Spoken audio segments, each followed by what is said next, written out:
ओम ब्रह्म सत्यम सर्वधार। बहुत ही सुंदर एक प्रसंग जो कि शायद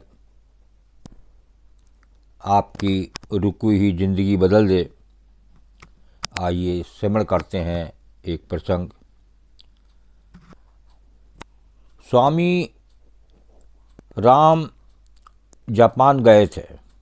रास्ते में जिस जहाज़ पर सवार थे, एक बूढ़ा जर्मन भी उस जहाज़ पर था।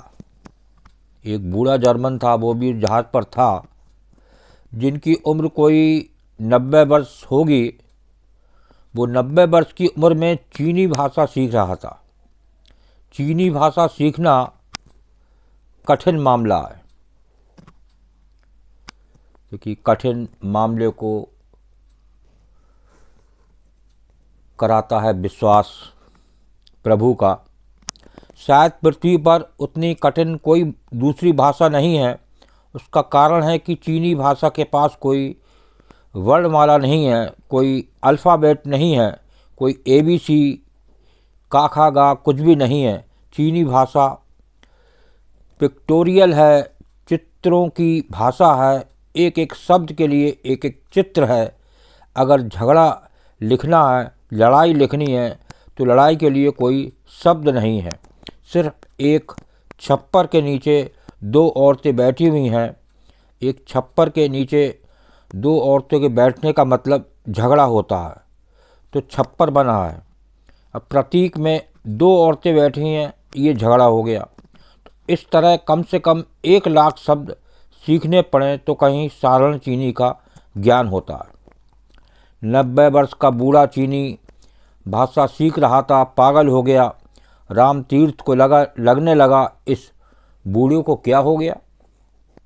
वो सुबह से लेकर जहाज के डेक पर जो चीनी भाषा सीखने बैठता है, तो कब सूरज डूब जाता है उसे पता ही नहीं चलता। जब अंधेरा घिर जाता है, उसकी बूढ़ी आंखें थक जाती हैं, तो वो अंदर वापस लौटता है। 2-3 दिन में राम तीर्थ ने उससे पूछ ही लिया कि आपको पता है कि मैंने सुना है कि चीनी भाषा सीखने में कम से कम 10 साल लग जाते हैं।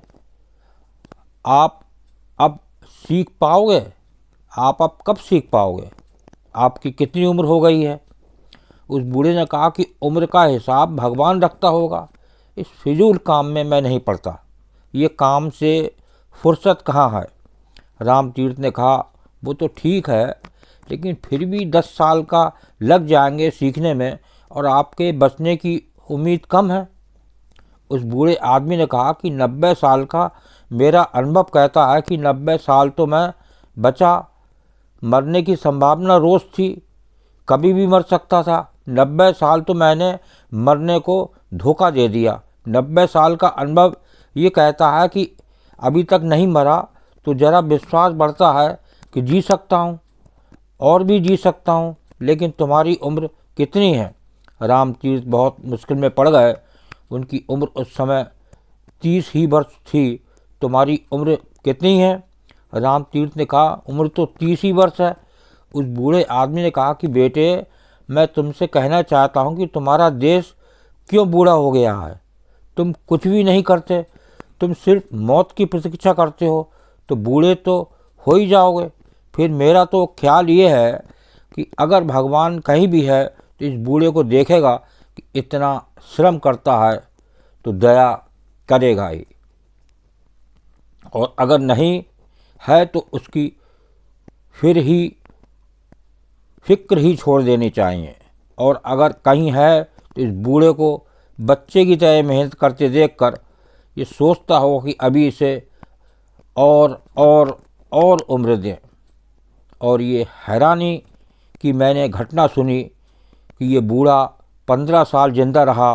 उसने न केवल चीनी भाषा सीखी, न केवल चीनी किताबें पढ़ें, बल्कि एक चीनी भाषा में किताब भी लिखकर छोड़ गया है। और राम तीर्थ तो 2 साल बाद समाप्त हो गए। वो आदमी 105 साल जिया। मैं मानता हूँ उसके जीने में उसकी जो जीवन धारणा है वो बहुत कीमती रूप से हाथ बटाई होगी, और इतनी जद्दोजहद की ज़िंदगी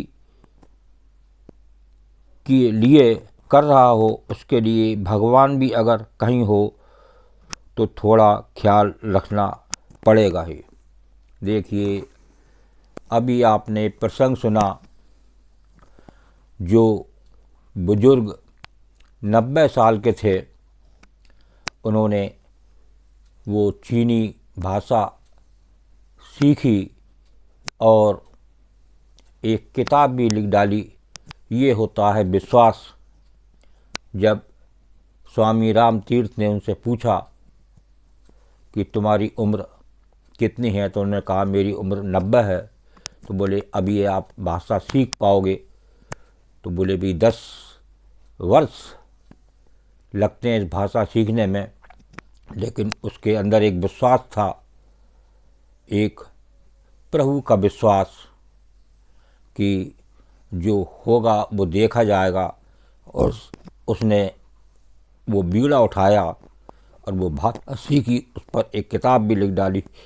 देखिए, ये होता है विश्वास। तो एक विश्वास आ जाए, ये मानव बूढ़ा नहीं होता है, लेकिन सोच उसको बूढ़ा कर देती है। ओम ब्रह्म सत्यम सर्वदा। दास का प्रसंग अच्छा लगा हो तो ज़रूर शेयर करें, ताकि और भी लोग अपनी सोच एक अच्छी बनाएं, एक विश्वास बनाएं, और अपने जितने भी कार्य हैं वो अपने एक प्रभु की आज्ञा अनुसार, एक गुरु की आज्ञा अनुसार करते रहें और अपनी उम्र को ना देखें। ओम ब्रह्म सत्यम सर्वदा।